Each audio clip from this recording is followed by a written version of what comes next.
माँ की शान। सारे रिश्ते पैदा होने के बाद बनते हैं। इस ज़मीन पर एक वाहिद ऐसा रिश्ता है जो हमारे पैदा होने से 9 माह पहले बन जाता है। वो बस वही खाती है जिससे हमें नुकसान ना हो।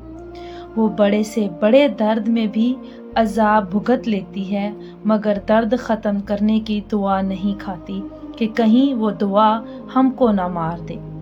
हम उसकी पसंद के खाने छुड़वा देते हैं, हम उस पर नींद हराम कर देते हैं। वो किसी एक तरफ होकर चैन से सो नहीं सकती, वो सोते में भी जागती रहती है।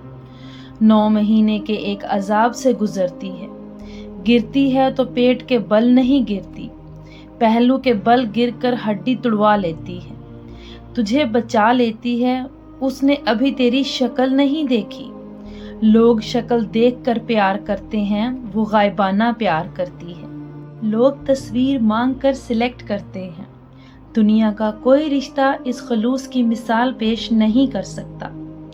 खुदा को इस पर इतना एतबार है कि उसको अपनी मोहब्बत का पैमाना बना लिया। और जन्नती है तो क़यामत से गुजर कर जन्नती है, और होश आता है तो पहला सवाल तेरी खैरियत का ही होता है। खुदा के बाद वो वाहिद हस्ती है जो ऐब छुपा छुपा कर रखती है।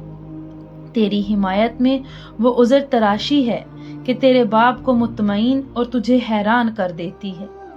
बाप खाना बंद कर दे तो वो अपने हिस्से का खिला देती है। बाप घर से निकाल दे तो वो दरवाज़ा चोरी से खोल देती है। खुदा के बाद कोई तेरा इतना ख्याल नहीं रखता जितना माँ रखती है। तभी खुदा ने भी जन्नत उठाकर उसके कदमों में रख दी है। सुभान अल्लाह।